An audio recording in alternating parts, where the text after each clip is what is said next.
Hello and welcome to the latest episode of the Brass Junkies. I am your host, Andrew Hitz, and you are about to hear an awesome conversation that I had with my good friend Ryan McGeorge.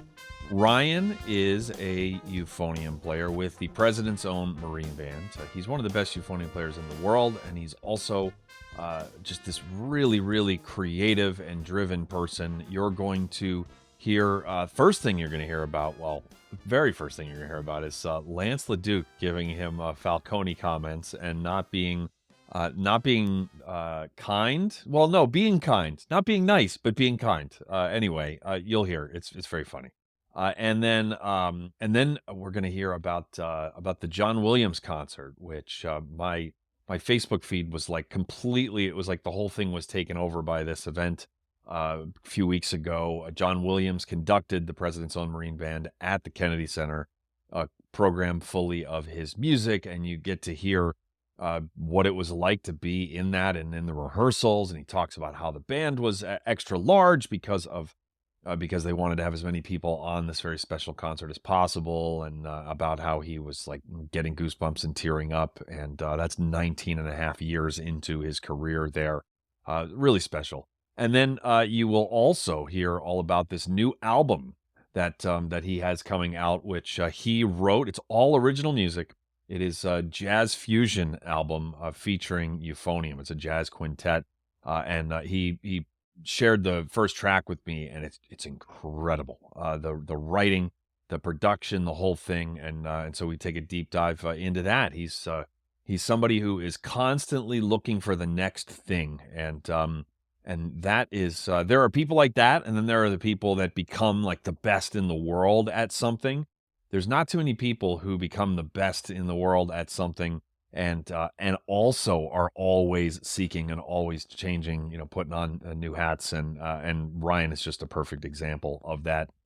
I wanted to thank Parker Mouthpieces for providing the hosting for the Brass Junkies. Parker Mouthpieces offers fine, customizable component mouthpieces for horn, trombone, euphonium, and tuba, including the Andrew Hitz artist model tuba mouthpiece and the dearly departed Lance LeDuc model euphonium mouthpiece. You can find out more at parkermouthpieces.com or follow them on Facebook, Instagram, and Twitter. Also, happy birthday, Lance. As I'm recording this intro, when this comes out, it will be 3 days ago was Lance's birthday. I will not share with you the birthday message that I sent to him because this episode does not have an explicit tag on it, and that would trigger that. But I will just let you know that his response was, "Oh, you're so sweet," with an exclamation point. Thank you to everybody who is a Patreon patron. You are the reason that this thing keeps going. And speaking of which, the bonus episode for this one with Ryan, which is available at patreon.com/thebrassjunkies, it just kept going and going and going and going. We talked about like playing on Letterman with the Marine Band, which was really cool. Talked about a story about Mark Jenkins, which of course the principal euphonium of the President's Own Marine Band.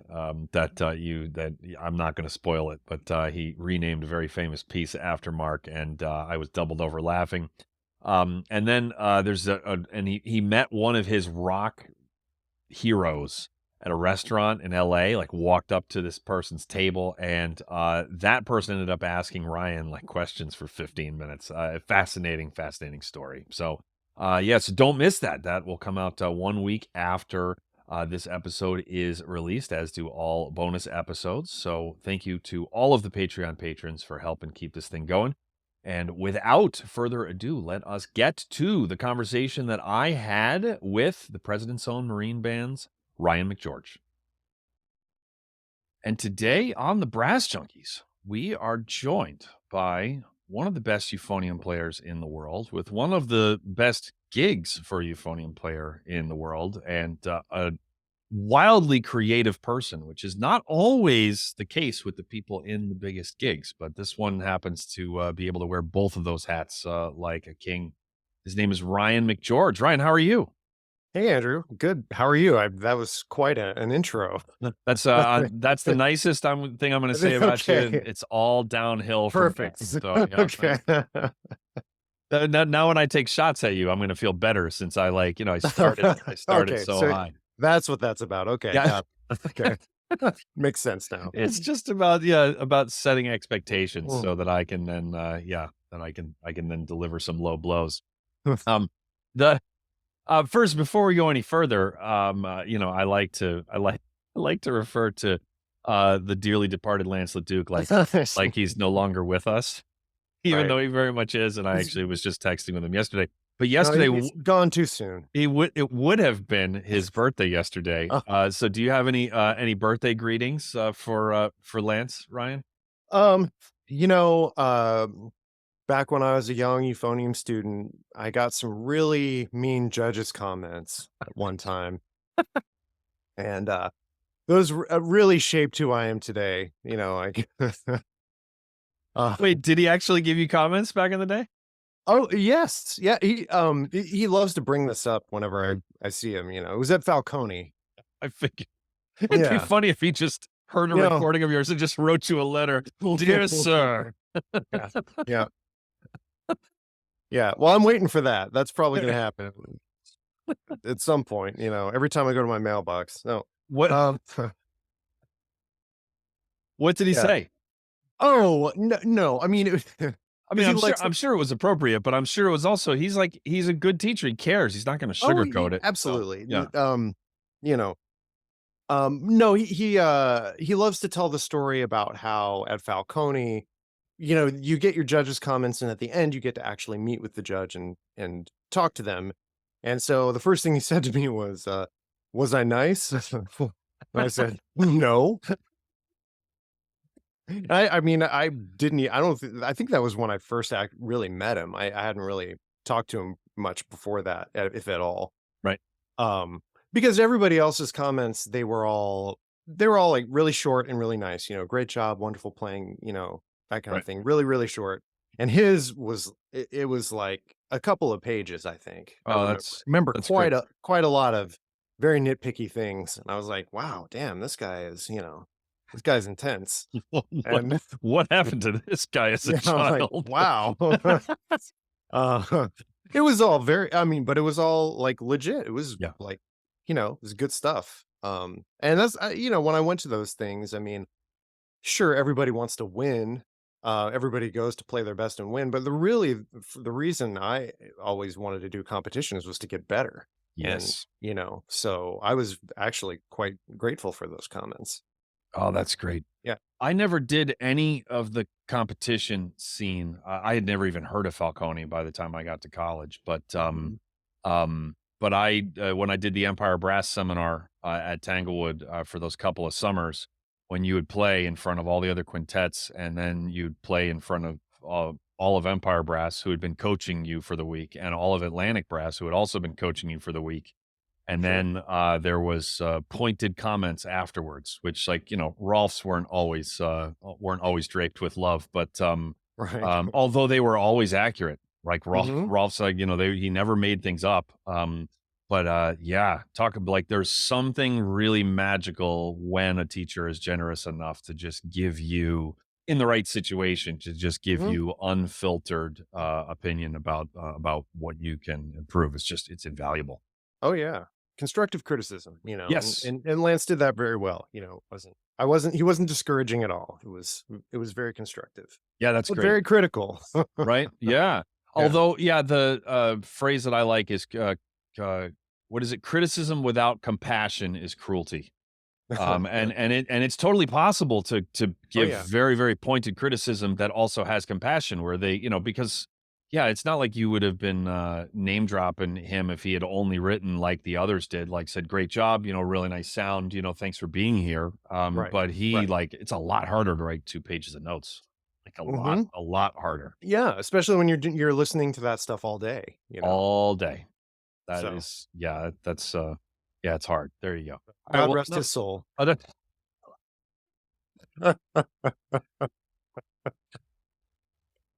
that, that's funny. There you go. There you go. Hashtag rest in peace, Len. There we go. Miss you, buddy. So gone. Let's say gone too soon, but no, I think he was here for the right amount of time. So Yeah, yeah, yeah. that's The we had 200 enough. episodes was fine. Yeah, Yeah. yeah. I haven't said this publicly, but if he didn't leave, I was leaving. So not true. Yeah, he and I are still like brothers who actually get Yeah. along. Yeah, which Oh, we always have. Yeah, we've oh, had almost never a stern word between us, like which is like we were in a road band together. I mean, that's like you start yeah. 5 minutes after you join a band like that, you're like, oh, okay, that's how you're Mhm. like. Yeah. Anyway, Yep. Yeah. moving right along. President's Own Marine Band. You got a Sure. sweet gig, man. How It's a long you great been there? band. Pretty good. It's yeah. How long have you been in? Oh, man, it feels crazy to say this, but 19 years. I thought you were getting Yeah. close to the About magic number of 20. yeah, about 19 and a half. Wow. For those who don't know, 20 years is when you can retire with a full military pension, right? And You benefits can. and yeah, Yes. yeah, there you go. Yes. 19 and a half years. How old were Yeah. you when you got in? Uh, I was the ripe old age of, 25. Yeah, yeah, there you Yeah. go. Yeah, that's great. That's So, an awesome, it's what a flown b gig, yeah, it's flown by, it really has, in a weird way. right? Because the days there don't always fly by, but did I say flows by? Flies by. Okay. The days don't always fly by, but it feels like the long term the career has, which is really kinda crazy, but yeah.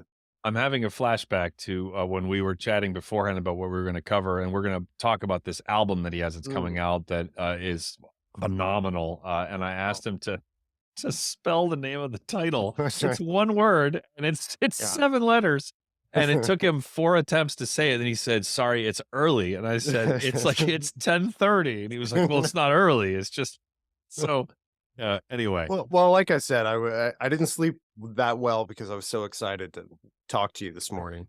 that's gotta be it. Like Christmas morning, you know? Yeah. Since we talked on the phone like a week and a half ago for an hour, so I'm sure Right. you missed me, yeah. Um So, you had a career highlight concert recently, was just a few months Yes. ago, which featured John Williams. Tell us about that. That was like my entire Facebook feed just exploded with that from the Mhm. people on stage, the people in the audience. Yeah, I was very sad to be out of town for it. Yeah, yeah, it was a great concert. I mean, yeah, we played, John Williams conducted the Marine Band, At the um, Kennedy Center. at the Kennedy Center, yep. Yeah. So the whole yeah, huge, probably my career highlight with the band. I mean, what an amazing guy. He's 92, I think, 91 or 92, um, and, he loves the Marine Band, which is to me, is what kinda blows my mind, the most out of anything. I think it's something different for him. He's, conducts whatever orchestra he wants to. But to my knowledge, we're the only concert band he's ever conducted, I Oh, think. Um, I believe that's the case. But yeah, and so it's cool to see him get up in front of our group and be like so impressed with how the band sounds. That's kind of a little bit surreal because we're just like in awe of him on the podium, just as soon as he walks in the room. I mean, I think everybody was kind of feeling the same way. And I mean, the band really brought its A game for that. I mean, we always do, but this was like another step up, and we knew this was coming way, way in advance. And I mean, I hit the practice room for a band concert more than I have in a long time because I knew like I didn't want to have to worry about any sort of preparation. I just wanted mm, to be able to like indulge in the music as much as possible and be able to look up at the podium as much as possible. Um, and it was just I got chills so many times, mm. playing with him.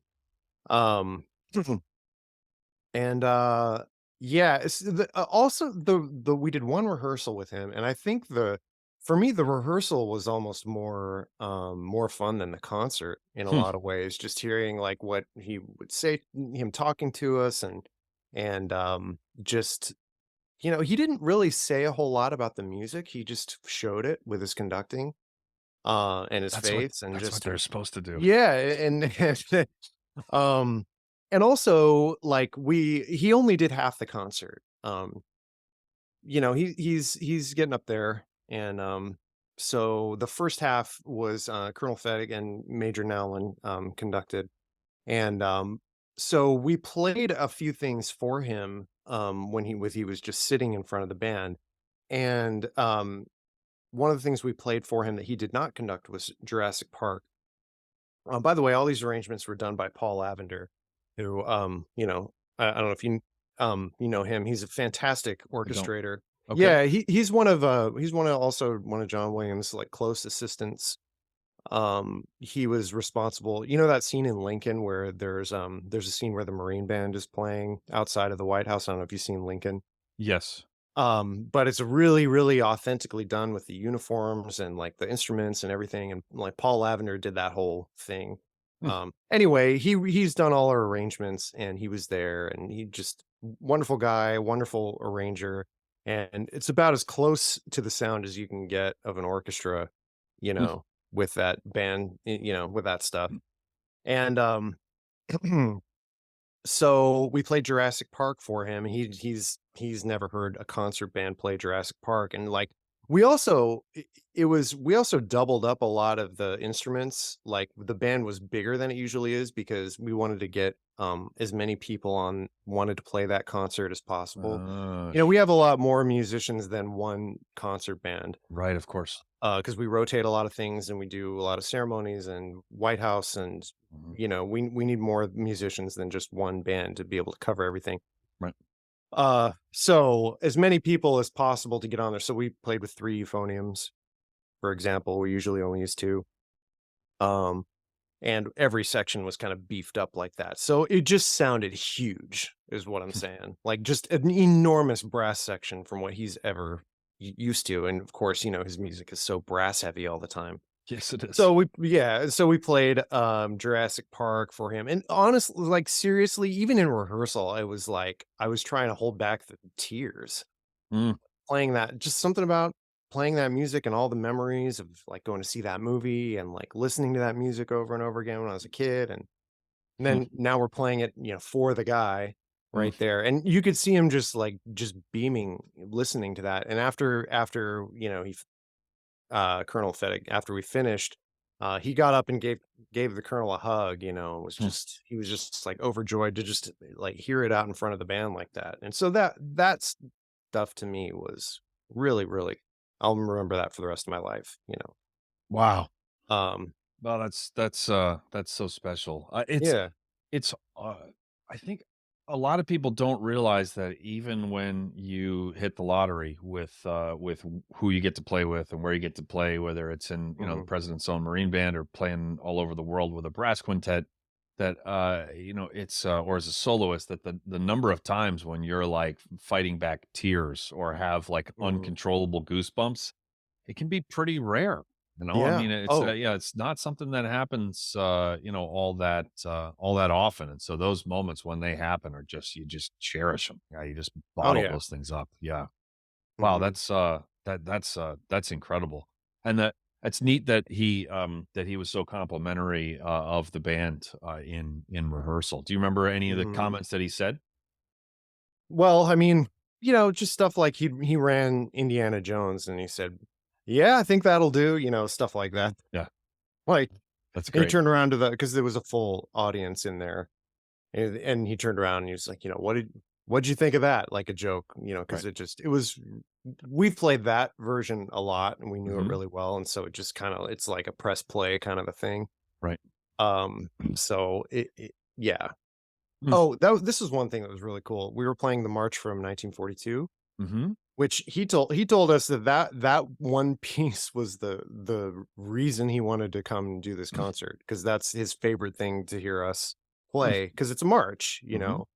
and I think, he said that he had just performed that at the Hollywood Bowl with the orchestra, and he told, the bass drummer, he said, "Have you ever heard the Marine Band, bass drummer?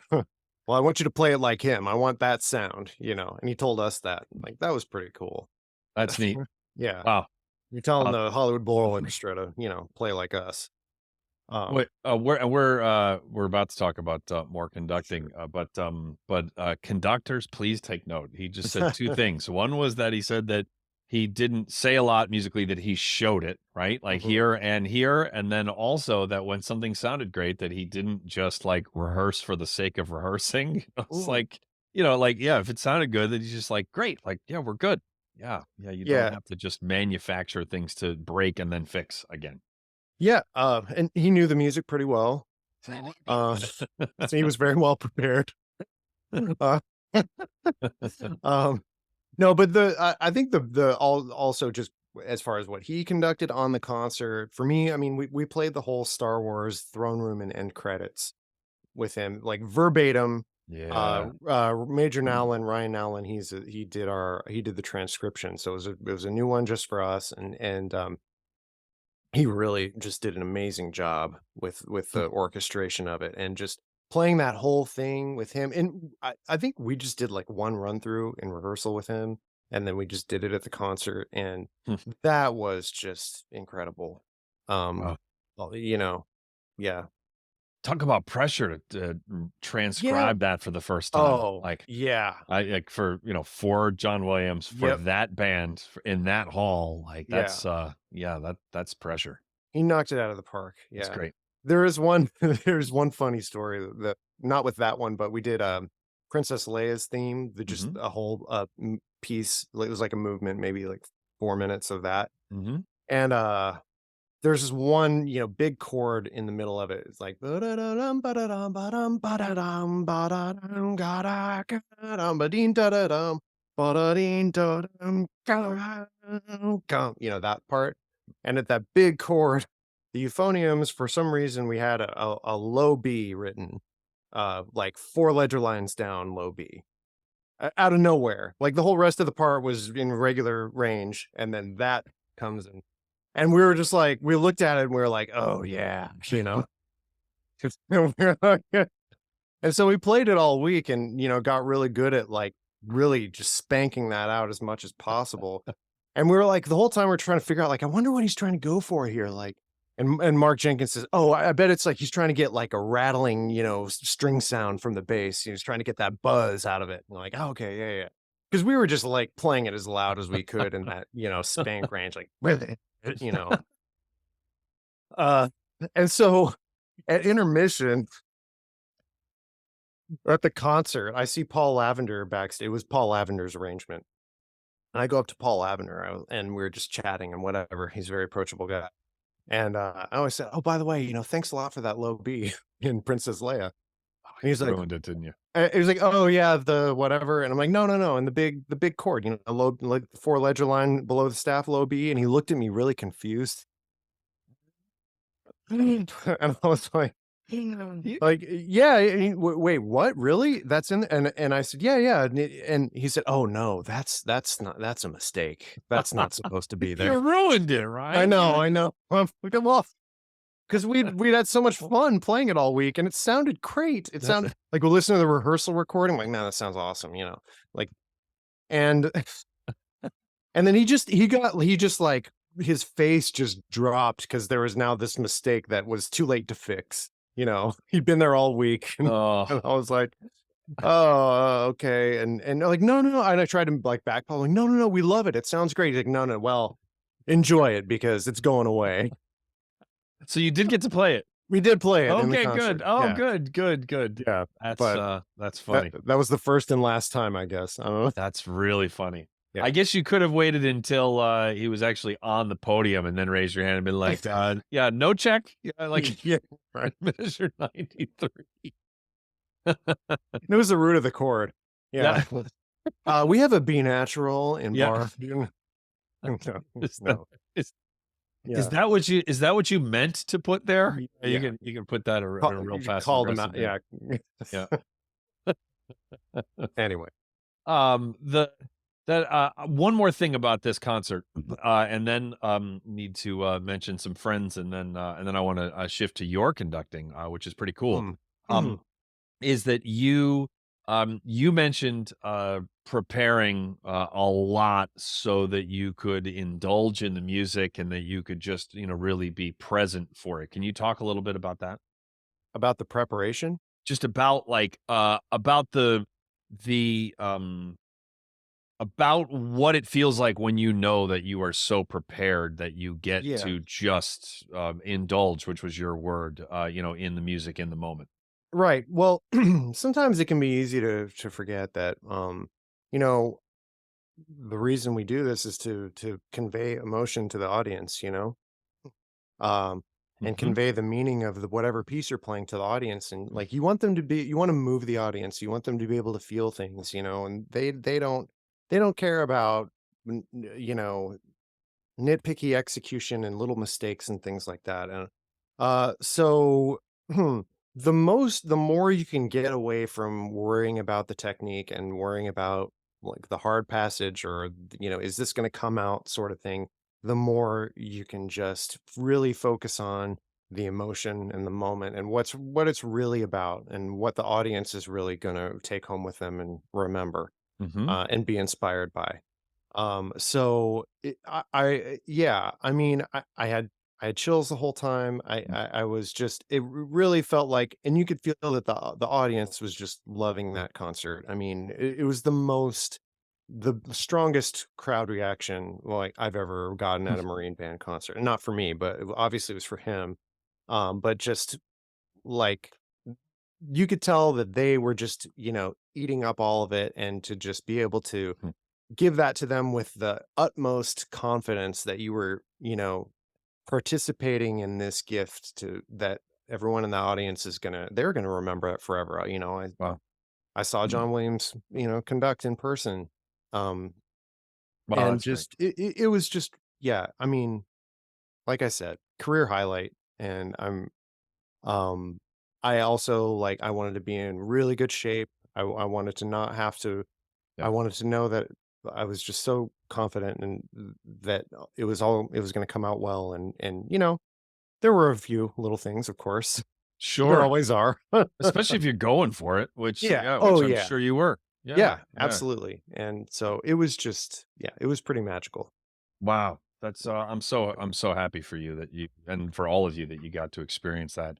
I would like to just point out to the powers that be, you said that that's the strongest crowd reaction that you've ever seen in 19 and a half years on the gig, Yeah. and there Yeah. were 3 euphoniums playing. So I Yeah. think I think that there's a direct correlation there between Yeah. 3 euphoniums and the crowd going bonkers. So, That's true. yeah, Yeah. I mean, yep. Yep. And just a that was having an extra player on stage. That was a whole thing that we did adjust to. sure. We really brought down our soft dynamics quite a bit, but Mhm. also we didn't have to work as hard to Right. come across. It was really fun, I actually. bet. And I when we bet. really wanted to come out, we could really like let it all hang out. It was great. Oh, that's awesome. Yeah. I want to take a brief moment to thank our friends at the Mary Pappert School of Music at Duquesne University. They have a fantastic school of music there. They have been supporters for a number of years now of the Brass Junkies. The faculty is absolutely phenomenal. The school is great. Pittsburgh is one hell of a place to be creative. They've got if you want to go the traditional route, they have a world class brass band. They have a world class symphony orchestra. But there's also, if you are the blaze your own trail kind of person, Pittsburgh's got a lot of really creative stuff going on across all of the arts. And yeah, so if you would like to learn more about, majoring in music at the Mary Pappert School of Music, they have a link in the show notes, and there is a video that they made just for Brass Junkies listeners. And yeah, really good stuff. The faculty is awesome there. So thank you to Duquesne University and the Mary Pappert School of Music. All right, Maestro. So you started conducting. I want Uh, to, yeah, there, yeah, well, ish, yeah, a like little bit. no, you went to a conducting workshop in LA this summer, Yes. and Yeah. yeah. So tell us about that. It sounded really fun when you were telling me about it before we hit Yeah. record.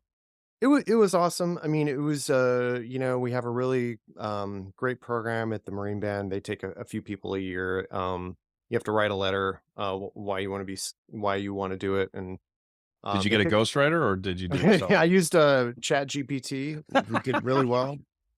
Yeah. That's funny. Yeah. Uh, and so But yeah, so one of the perks of it is they send you to a clinic of your choice. So I got to go to Los Angeles Conducting Institute. It's something I've wanted to kind of explore for a while. I've just been interested in, and I'm always kind of looking for my problem has always been in trying to do too many things. So It's clearly real. I've learned my lesson. No, but I got to work like H. Robert Reynolds was the main clinician H there. Bob. Yeah. Yeah, Yeah. and I'd never met him before. Okay. I've heard all about him and heard a lot of stories and stuff, but that what an incredible guy, that guy. Like, Hmm. wow. Again, I think he's 90, he's like John Williams' age, Yeah. 91, 92. He's sharp as a tack. Right. Unbelievable. Yeah. And he can still conduct like really well. And every time he would demonstrate, with the ensemble, I was like, man, this guy's still got it. He's still, you know, still learning, he's still paying attention to the music scene. I mean, he's just very much still in it. And it's just really inspiring. That's great. And not once did I ever feel like he was getting tired or like he was there for everything, even when he wasn't presenting, just there Wow. observing and just a very generous guy, very, you know, really great teacher. Um, but yeah, working with him and Frank Kelly was there. I got to meet him and Hmm. he talked about like conducting his own music and having other people conduct his music and watching that from the sidelines and so deconstructed some of his pieces too. um it was a really great experience. And there were um people there from all over the world. There were conductors there from like about half of them were from not from the United States. A handful of people from Europe, someone from Japan, somebody from Singapore. It was a very cool cultural exchange, and to see how people from Europe approach conducting, it's a really different approach than how a lot of times we do it here in the United States. How And so? so, I don't know, they're just like more a little more fluid, a little more just like there are a lot more there's a lot more vocabulary of artistic gestures. They're not as concerned with beating time as we are here. Um and yeah, it's just a different feel like but for them, they appreciated like the precision and clarity that, we kind of tend to emphasize in the United States with conductor training, um, but at least that's kind of how I saw it. And Yeah. so it was a really nice melding from both sides of that with technique. And it was cool to see everybody get better throughout the week. It was a very cool experience. Hmm.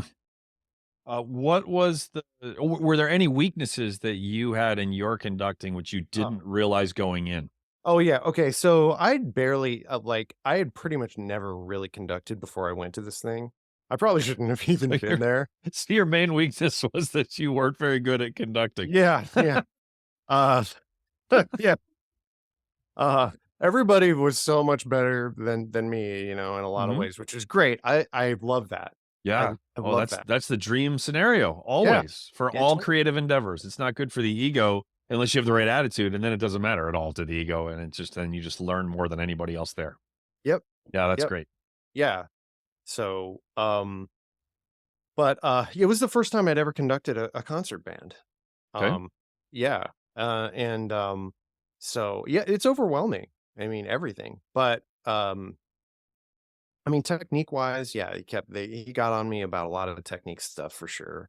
Um, but something I do have is like I know how these pieces go, and I feel like I have like the musicianship, and I know like what I want certain things to sound like. I just need That's to work huge. on the technique, and there were people there that had really good technique, but they didn't necessarily have a lot of the musical. There were younger people there that hadn't had the experience yet of like playing all those pieces at a high level and Right. knowing them inside and out. I mean, I conducted Second Suite, um, Probably played heard that that one one a few before. times. And so I barely even had to look at the score. I Yeah, could of just kind of course. look across the band and that was really that was really freeing. I think Hmm. like getting to where you don't have to be buried in the score because it's just like eliminates, you Yeah. know, a whole thing you don't have to worry about, and it's a lot when you're up there. There's a lot of things to think about that I hadn't really thought of before. Just like rehearse, you have to, not only do you have to work on your own technique and be clear and be able to convey what you want, but you have to be able to listen and tell them, give them helpful advice, and manage rehearsal time and get through the things you need to get through. Yes. It's a lot to do. So for somebody who's never done it before, it was pretty overwhelming. But yeah, That's good for you for putting yourself in that yeah, situation. We have both been in rehearsals where it's pretty obvious that the conductor knew what they were going to say about the music, like, working on the music before they even heard the group play, where there's just kind of like, these are the things I say about whole second suite, uh, and we've also seen people coach people in master classes, soloists or chamber musicians, where it's like, it's just kind of obvious that they just talk about the same thing every time and that it's sure. not. That's hard because, like you just said it, you have to listen. Like, you actually have to, like, Mhm. conduct or teach the student or group that's in front of you and the version of them that's in front of you right now. Right. That's hard. Yeah, Yeah. that's hard, especially when you got the lack of technique and, in terms Yeah. of experience, I mean, it's like, Yeah. yeah, it's a lot to juggle. Boy, how much did you grow during that, boy, probably like 5 days or something like that? It was 5 days. Yeah. Yeah, I felt like I learned a lot. I Oh, I mean, bet you did. conducting every day, and, everyone told me like, "Man, you got so much better." But I mean, everybody did. It's kind of the point. But yeah, by the end of the week, I felt a lot more comfortable just Hmm. getting up in front of a group and, you know, laying it down, and yeah. Yeah, what an incredible head start you have though with your musicianship and with having a clear idea of, I mean, imagine if we could, like, wave a magic wand with, like, young brass players and just give them, like, just crystal clear idea of precisely what they're trying to sound Yeah. like in their head. I mean, like, Right. half of their problems, some of it you can't do lip slurs without just practicing lip slurs, but, like, half of the technical problems would go away instantly if it was just, rather than focusing on here and here, if it's just Right. here. Oh, And for so sure. you've got that in spades, and the technique will come, quickly when you've got all that other stuff in your that's pretty neat. I can't Well, wait to see where this goes. we'll What see. We'll see. what are your goals as a conductor? Well, I mean, nothing, no immediate goals really, except like to learn the craft at this point. Mhm. But eventually, down the road, as I look toward a post euphonium career or post marine band career, I mean, Mhm. I'd really like to get into composition and maybe even film scoring. And I would like to be able to get up there and competently, if you're going to be a film score composer, you do need to be able to conduct a little bit. Mhm. And also, I have a lot of respect for composers who can conduct their own music. I think that's really cool. Um, Yeah. and I would like to be able to do, not maybe not all the time, but that's something eventually I would like to be able to have the option if that arises. And so, and I just like learning different things, with related to music that aren't euphonium all the Yeah. time. So, Yeah. We are about to talk about this massive creative thing that you're going to imminently share with the world.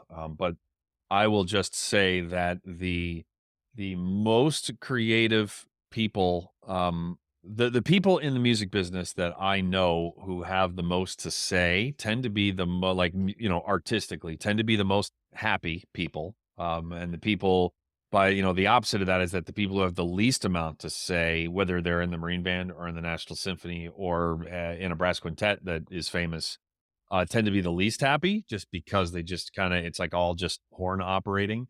But mhm. the people that are the most happy tend to have the most stuff to say, and you're real curious and you have a lot to say, which I think is just a great example for all of us. Oh, See, I lied. I said I was going to thanks. say Yeah. nothing else nice, and then I just said something really nice. See, Yeah. yeah, I just caught you off guard. I think being curious is vital. I mean, um, and just being on the other side of that with the baton, honestly, I mean, it's made me a better, more conscientious player coming back and sitting in front of a conductor, Mhm. and honestly, it's given me more respect for conductors too. I mean, it's a whole thing. I mean, yeah, It and it's is. hard. Yeah. It's a lot harder than a lot of us think it is. You know. Yeah. Yep. Yeah, there is, I think this is gonna sound rather flippant, but, I think there's a reason why very few conductors are truly exceptional at it, Mm, because you have to wear so many hats well. mhm. You're managing people on a human level. Yeah. You are, you're broadcasting while also listening. I mean, it's like because if you don't have a clear idea of what you want things to sound like, then you're not really helping, right? At best, you're not helping, and at worst, you're hurting. Right. And Right. then but then you also, like I said, you have to be listening to what is actually happening in front of you.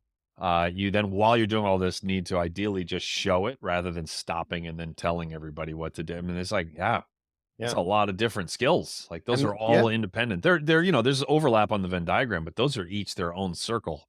for sure. Yeah, it's a lot to Eh, do. Yep. And then you got to be confident and get up there and do it in a performance Yeah, that and like perform. I mean, you're performing, you're emoting up there, and you want to yes. bring the ensemble together to channel that all together. Hmm. Oh, it's yeah. Wow. But it's so cool though when you can like feel like you're getting some of that and getting it right, and you're making an ensemble better, and you're allowing people to enjoy the music more. That's where it's like, okay, and then I'm doing my job well. That's where it started to feel right. Huh. Yeah, that's great. Yeah, Yeah, but that's it's awesome. hard. It's yeah. It ain't easy. Yep. It ain't easy. There that's why are you familiar with the acronym LUFU? No. I'll we don't have a uh we don't have an obscene it's not called obscene. What do they call it? Explicit. That's it. We don't have an explicit tag yet, so I'll imply what the F stands for, but that is I have seen this in a part like when subbing with the National Symphony before, Hmm. which is look up F up, meaning that like not Okay. only like not only in some specific spots, usually like a meter change or something. Okay. Not only is the conductor not helpful there, but that they will possibly derail you if you look up. So that is that's a warning from your predecessor to just like keep your head down and yeah, to not accept any new data from from the podium for that measure. So there you Yeah. go. Yeah. Uh, yeah. I have a funny story about Cameron Gates with that. Oh, You know, cool. Let's but we don't let's have to. let's save that for the bonus episode. Okay. That's perfect. Okay. Yeah, I am writing Cameron Gates Lufu story. Not That's Lufu, but yeah, something along yeah, those yeah. That's lines. great. I just need to know what to. That's awesome. Yeah. Cameron is a former tuba player in the President's Own Marine Band, who used to a long time ago when I needed a repair person a lot. Mm, mhm, Actually, we were talking about we were. I will tell this story. This is funny. And then we're talking about your new album, your all right. upcoming album. I was joking with Ryan, as I like to do, that that I'm one of Mark Jenkins's, euphonium teachers Mhm. because I took over at George Mason while he was finishing up his doctorate, and I so think I was mentor is the word you're yeah. looking Well, I mean, yeah, your words, not mine. for. But yeah, I mean, here I am teaching the principal euphonium of the President's Own Marine Band euphonium lessons, which was funny. It was funny. I was in a lesson with him and I was saying that I needed a repair person, and he was like, "Oh, you should take it to Cameron Gates," and I was like, "Oh, I don't know him," and he said, "I'll make a call for you." So he pulled out his phone. He called Cameron because I was like flying out like the next day. I was like I needed it in the morning. So he said, "Cameron, I'm here with with Andrew Hitz," and then it was clear that that Cameron said like, "Who's that?" Like, and the way Mark said it, it was like he expected him to be like, "Oh, okay," like yeah, and he was like, "Who's that?" And then he said, and then he said, he's the tuba player for Boston Brass," and then it was obvious that Cameron said, "Who's that?" And then like which is just it was just very funny. And then Marcus kind of looked at me. He's like, it's a they tour all the time. He's like, anyway, he's getting off late. It was just very funny. So yeah, and then, like he hung up. He was like, yeah, he had no idea who the hell you were. I was Uh, like, that, I'm not that surprised by that. So, but then Cameron and I became buddies because like I gave him a lot of business over the years because the yeah, airlines that's really destroyed my tuba over and over and over again. And he was so kind to me because like mhm. when I'd sometimes I'd come home, I'd be home for 2 days, and so I'd just be like, and it would get damaged on it's not like I know that it's gonna get damaged on the way home, so it would be like I'd land and I'd be like, "Hey, man, like, what are you doing tomorrow?" And he would always fit me in. So, yeah, I appreciate him. Uh, he moved when he hit 20 years, he had a moving because he moved back to somewhere on the West Coast, Yeah, Oregon, maybe? Oregon, yeah, Yeah, like yeah. mhm, Yeah, he, like, his, like, the moving, like, truck with his whole family, and it was, like was loaded, and it was running on the curb, and when he hit yeah, 20 years and he retired and then he just, like, he mhm. peaced out. Yeah, which maybe wasn't even a commentary on the gig or DC. He was, like, No, really looking forward to getting on to the next chapter and to yep, returning out west, so which I respected, him for knowing having yeah, that clear, yeah, of, yeah. what he wanted to do. So, you sent me a track of this new album, and it blew my mind. Oh, First of all, yeah, like, I'm glad to not hear that. not just saying that, it really blew my mind. This album is called Karanis.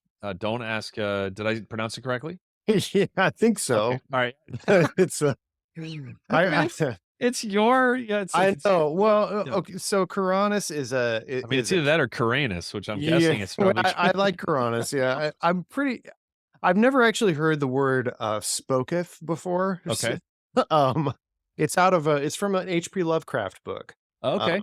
Yeah, it's a Coronis is a character in, Okay. an H.P. Lovecraft short story called, Cellophase, which I'm probably not pronouncing that correctly either.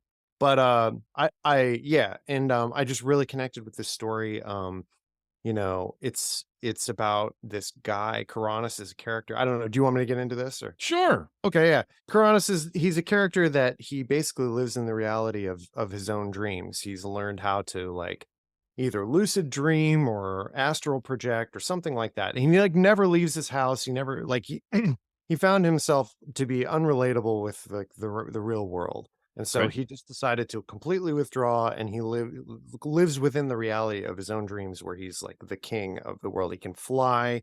He has this whole the kingdom, and it's very, very mystical and magical. And just the story, I mean, it's only maybe 30 pages. I mean, it's really short, but Hmm. it's so beautifully written and just it's just a captivating story that it just inspired me to write a piece about it. And Hmm. so the title track is it's called Karanis, and then I decided to name the whole album Karanis because from there, um, every track on there has a story behind it, but it's all about different kinds of connections with things around us and our environment, and each piece has that kind of connotation. And so, anyway, I think that it's pronounced Karanis.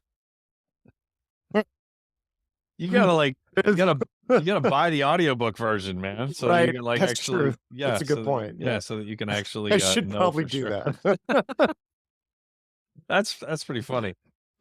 So this is not your typical, euphonium album. Tell us the instrumentation. Right, so it's fusion jazz, and it's a quintet. So it's me, and I'm playing a lot with, guitar effects pedals. I have Mhm, a whole pedal board of all kinds of crazy stuff on it. That I've been working on for a long time, um, and doing for a while, but, mhm, then there's a electric guitar, keyboard, bass, drums. Um, and there will be, a vocalist. Actually wrote a song with lyrics, and, and then I'm gonna have her, record a few overdubs on some other things, like vocally stuff. mhm. She hasn't done those overdubs yet, but, that's the last thing I have yet to do as far as the actual recording, is just have her lay that on top. Mhm. Um, but I'm releasing singles one at a time from in on the 22nd will be the first one, and that song is called Victrola, which is the one you heard. Oh, so good. Yeah, oh, thanks. Thanks, man. And then, each month I'll do a new one, and then in January, I plan to release the whole thing. So I It's have great. until then to record the vocalist and get it all mixed and all that Mhm. stuff. Yeah. Yeah, I mean, the band is killer, and Yeah. your playing is, of course, is fantastic. Oh, The band is great, but and yeah. it's not just, like, great playing, but it's, like, great playing together. Mhm. Yeah, it all just, like, works, so well. Yeah. And I don't think we've even mentioned this, you wrote all the tunes. Yes. Yeah, Yep. like, you composed all the tunes, you put Mhm. together the band. You're the featured, artist on the album. I mean, yeah, um, where do you get off? Like, like, despite, like, Who do you think say, you are? yeah, who do you think you are? No, it's Yeah, like, where did the vision and the courage to and do something this audacious? Because, it's hard enough to record just like standard literature. You find like one piano player and then find a place and then record it, and like, I mean, that's hard enough, and this is 5 times that work. yeah. No, it's yeah, start to finish, it's been a pretty enormous, undertaking, and I've started working on it, like, literally around the new year of 2020. So I kind of got the inspiration at the end of 2019, and so this is, what, I guess 3.5 years in the making. By the time it's actually released, the whole thing, it'll be 4 years, Well, of, starting the writing all the way to, recording it, then editing and mixing and everything. And I'll also, like, I had a lot of delays too. Like, we had to reschedule because of COVID. So that was like an extra 6 months, um, and I'm mixing it myself.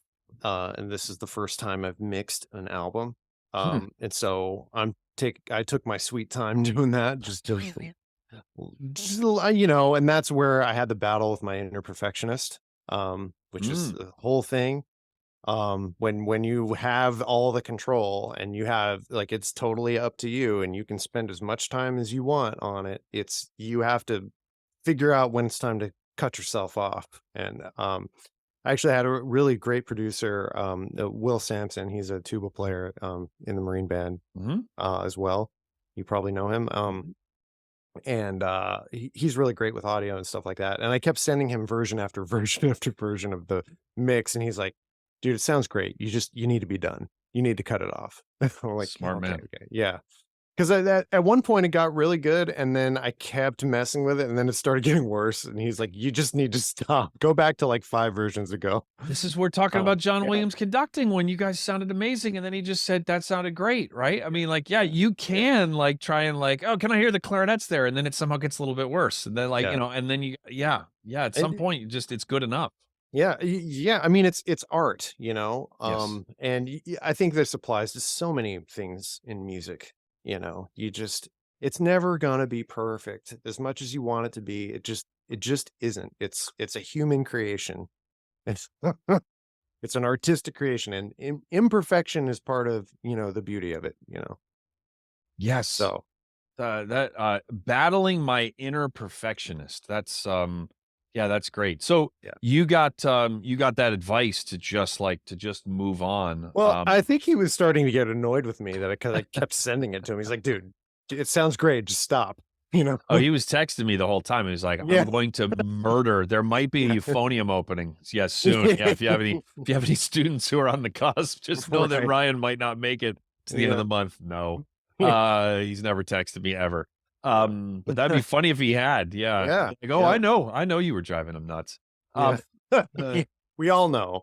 But yeah, isn't that interesting? And so you were well, why do you think that you were being such a perfectionist? I mean, because I can tell you when I'm doing it, and you can tell me whether you can relate to this or not.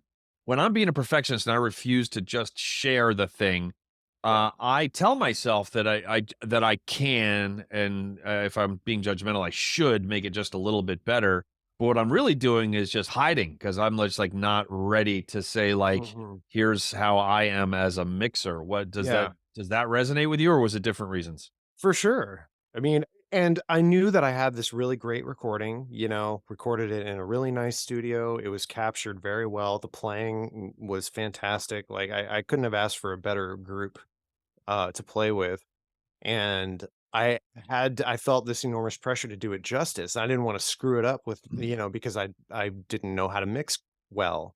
So, luckily I have several really good audio engineer friends, and I sent it to them and they would give me tips, and that was incredible. I couldn't have, done it as well without that. I mean, that was invaluable. Yeah. Um so what was the question? The the question was like, what's the hack for playing Pineapple Paul? Oh, right. No, Yeah, yeah, that's yeah. not it.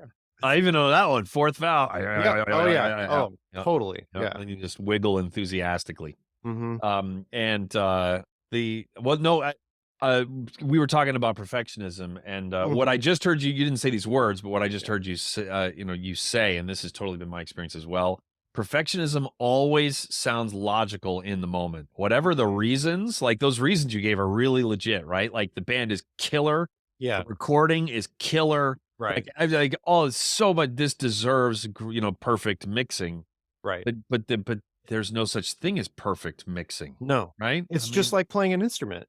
yes, Like, it really is. just like And playing an instrument. you can give it to 20 different mixing engineers who are all fantastic, and you're gonna get 20 different versions of it. Correct.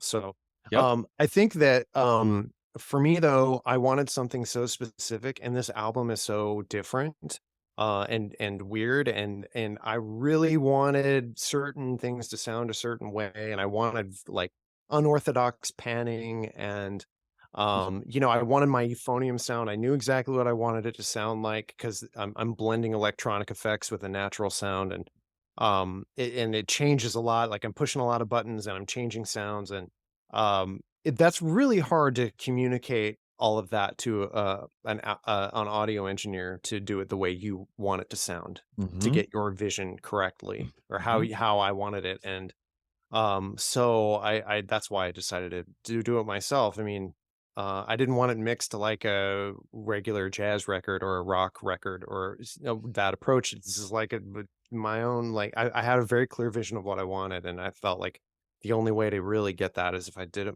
myself and just like learned the process. And I've been studying mixing for a while, but this is like my first actual album as a mixing engineer, and it's my own. I'm the only one crazy enough to hire me as a mixing engineer.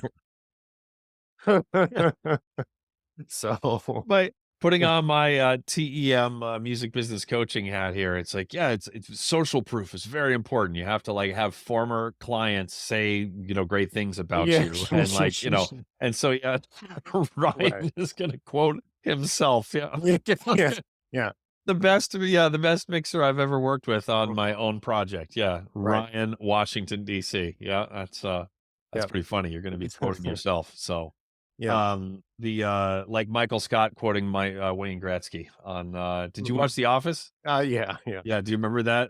Uh, There's a famous Wayne Gretzky quote of, what is the oh, quote? You never, you miss all the shots you don't take. yes, or something like that. Yes, but yeah, and it's like it's a classic quote. But he wrote on the quote board, he wrote the quote, and then the M dash, and then Wayne Gretzky, and then under that he wrote M dash Michael Scott. So he stole the quote, but he kept the attribution. So it was just that was that show was There you go. clever. So Yeah, yeah, that's there. I'll do that exactly. yeah. Oh goodness. So would you are you gonna you haven't even released this one. Right. Would you do this again? Like would you do another one like with what you've learned? I ask me in like 6 months. Right? No, Yeah. I think I would, but after this, I think I'm gonna kind of, I actually would like to do some live shows with it. Yeah. Like, I wanna do an album release concert, and Mhm. actually, I think, well, they haven't told me officially yet, but I think I'm gonna be doing a recital of this stuff at the Army conference this year. Oh, Yeah, that's awesome. because almost everyone on the record is, either in the Marine band or the, Army band. Okay. I had the guitarist from the Army Blues, Michael Kramer. He's, fantastic. Yeah. So they can just that's the nice thing about the Army conference is they can just, if you wanna do a jazz recital, You can just tell them, "Yeah, I wanna play with the Army Blues rhythm section," and they're like, "Okay," and they Yeah. have to do Yeah, yeah, that's the best part. They they have to show up. Yeah. Yeah, That's so that's funny. most of I've either played with that when I've done recitals at the Army tuba euphonium conference. I've either used them or like a rhythm section from the Marine Band, and but yeah, so they haven't told me officially that that's going to happen yet, but Mhm. it's probably like they told me off the record, like, yeah, it's probably going to happen. So hopefully they'll have me there, and I can play that. And so that'll be right around the time it's released. And then I'd like to do maybe a couple other concerts and kind of see how that goes, see how that's received, and maybe we can keep playing this stuff, and maybe if I feel good momentum, maybe I'll write some more, and um, but I also have other things I want to start working on too. So Yeah. and this has been, like, taking up a lot of my free time creative space for a while, so, I think maybe a break would be good as far as, like, the writing and whatnot, but Yeah. Yeah, yeah. notice that, um, I think that, if you're young and you're listening to this, I mean, let's be honest, both of us are young, right, Ryan? Oh, yeah. I'm lumping myself in with somebody 4 years younger than me, but I'm just gonna do that. At least we're not Lance, like, level. We're south of 50. Um, but no, listen to how many interests Ryan has, but they're not just superficial. Like he's like goes to LA to go to a conducting seminar and he's like learning how to mix over years and then he does it. And it's like he's actually iterating on all of the stuff. And yeah, I'm not surprised by your answer, by the way, where like maybe, but I also want to check out this other thing. I want to check Yeah. out this other thing. And yeah, I think that's great. I think that's the key to and by the way, this album in its killer is not gonna make Ryan even remotely rich, in terms of Come on, don't put financially, that out there. but that's just because nobody, I Right. mean, you have to be like Kelly Clarkson level, Mhm. which like there ain't no brass players who, I mean, Yeah. even Chris Bodie is making a fraction of what Right. he, and I don't have like inside numbers, but I promise you he's making a fraction of what he did 20 years ago for recording, Oh, an sure. album, Yeah. a fraction. And he has a slightly higher fee than I do for appearing in, like live in concert, so he's still making his money in different ways, Right. but I just think it's great that you have so many interests and that you're just kind of are always moving forward, which is why you're not one of the bitter people in the business who, because from a distance, like you're in the President's Own Marine Band, like what the hell's the problem here, right? I mean, Oh. you're on the mountaintop, it's like, and yet there are some people, and the morale in that band is actually quite good compared to some others, but like there are still some people, we won't name names, who are just kind of not that happy, musically, Mhm. yeah, which is I have empathy, not sympathy, like not pointing fingers. But you're a great Right. example of the other side of that, which is just to kind of keep your feet moving, stay curious, and yeah, Yeah. get the Well, I'm next thing. just I love to I'm following the love.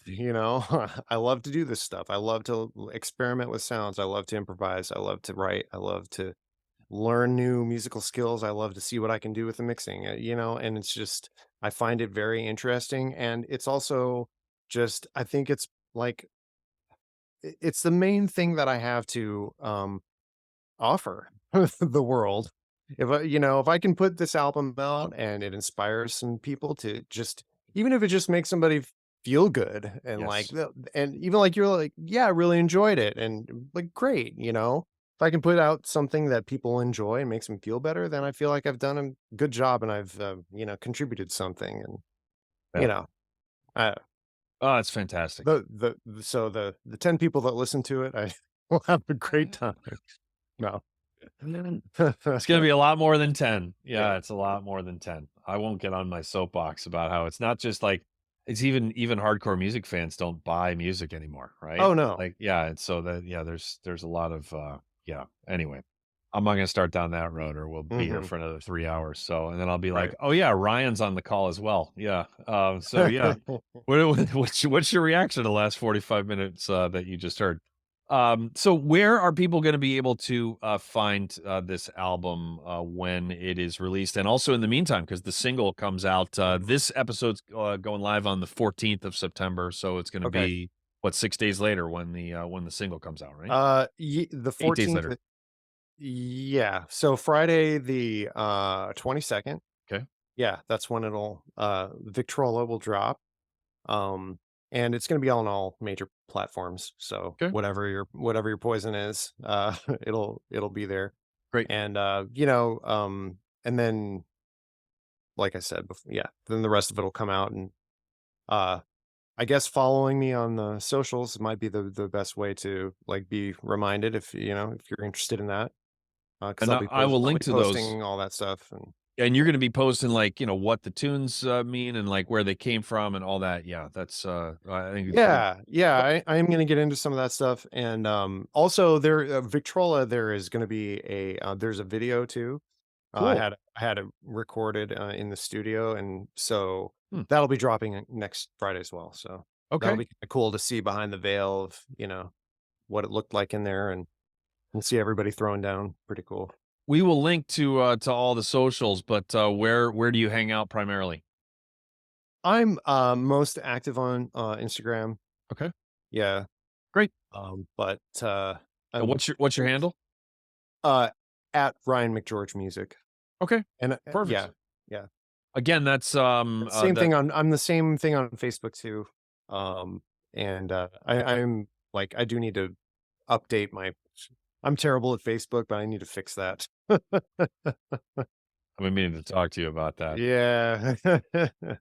All So, right, we are just about out of time here. I did want to ask you, one brass-specific question. mm, What is the most common thing about brass playing that you see being taught incorrectly?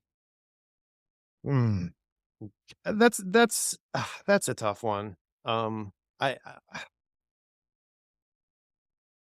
I think that for me, um, as someone who has had some chop problems in the past, um, I think that over teaching the finer minutia of technique can lead to like a paralysis by analysis sort of thing. Like telling people what to do with their tongue or their teeth or their this or their that or whatever. Um, I just think that there are like a lot of ways to skin a cat. And if it sounds good and it's working, I don't know, I just think that that kind of attention on the specifics of certain of technique can just lead to more problems than good a lot of times. Hmm. So for me, in my world, because I when I how I, my approach is, I think about that as little as possible. I'm just very much into relaxing and like the music and visualize what you want it to sound like and like free flowing air. And I try to think about what my face and my mouth are doing as little as possible. And that has served me much better than the other way. So Hmm. Yeah, that's great. Yeah, that's my 2 cents. that's great. That's great. Uh, and notice, you just said my 2 cents, which is exactly right. And by the way, and you're not speaking for everyone. No. I'm the same way. We don't really give directions that much anymore because we all just use apps to, like Google Maps. Just there's a dot that appears on the screen and it just tells you where to go. But it was totally possible to give way too many details and directions unnecessarily, right? Where Mhm. it's like where if it's like you go up a mile and then you turn right at the McDonald's, and McDonald's is like really huge and really obvious, to give that person verbally directions and name all 8 streets that they Right. are going to pass on the way, and then you're gonna get to Uplook Drive, and then you're gonna get to, like East Main Street, and then you're gonna it's like that actually makes the directions worse. But if there's a reason to, and so Yeah. I'll go technical when I need to, but, Sure. of course, because but Sometimes there are certain things that may need to be addressed, and obviously like there are teachers like that have produced fantastic students. So and Mhm. in that way, like I'm not right 100% of the time. Yep. Everybody's different. Yes. everybody needs to hear different things, and, maybe flexibility is what I'm going for, like, Yeah. you know, Yep. but Yep. Yeah. Yeah, flexibility at teaching the student in front of you, right? Like, mhm. yeah, we conducting the group in front of you. Yeah, all of the above. Yeah, that's great. Yeah. Look at that. Look at that full circle moment. It's like we planned it. That was great. I can't wait for the world to hear your album. I can't I'm excited to see where this conducting thing takes you, and what a fascinating journey that you're on, where you've got like this crazy good idea of what it should sound like, what you want it to sound like, and you have amazing musicianship, and then you're relative to both of those things, you're incredibly raw technique wise. And that's not a criticism. That's just, and I haven't seen you conduct. That's just a fact, right? I mean, Oh, yeah, 19 years of playing at that level professionally.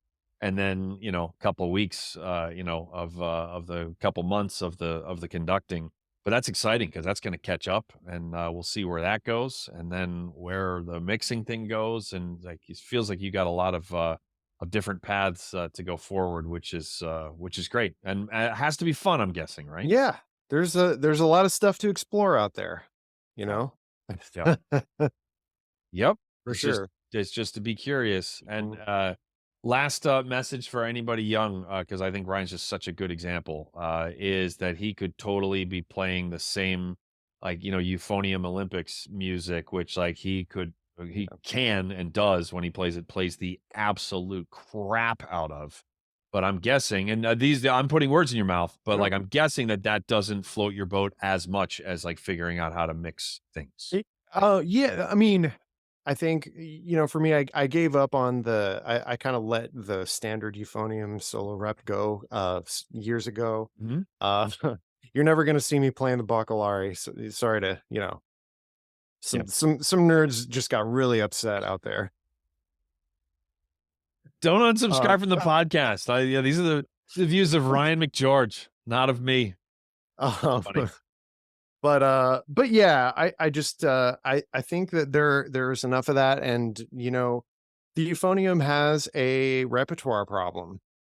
Um, and so, I wanted to just I wanna do something different. Yeah. There's enough people playing the baccalaureate really well out Yeah. there. You don't need me to do that, That's so, that point is uh important. You're not saying that no one should be playing that piece. You're no, saying that there's enough people already playing that piece that, and again, I'm putting your words in your mouth, but it doesn't sounds like you don't have something specific to say with that piece that hasn't already been said. So you're just kind of passing.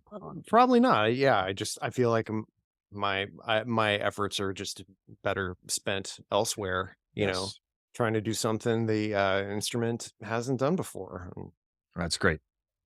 We need all types. We need people playing yeah. standard rep. We need people playing new music that becomes standard rep, and we also need people who are putting out like euphonium jazz fusion quintet albums, which is just kind of like, moving the whole Overton window, like in terms of like what is what a euphonium does. And so that's yeah, it's great. I think you're playing a really valuable role, and it doesn't hurt that you sound unbelievable doing it. So there you go. See, I said something nice again.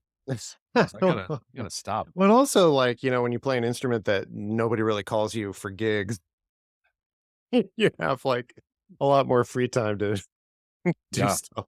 yeah. Anyway.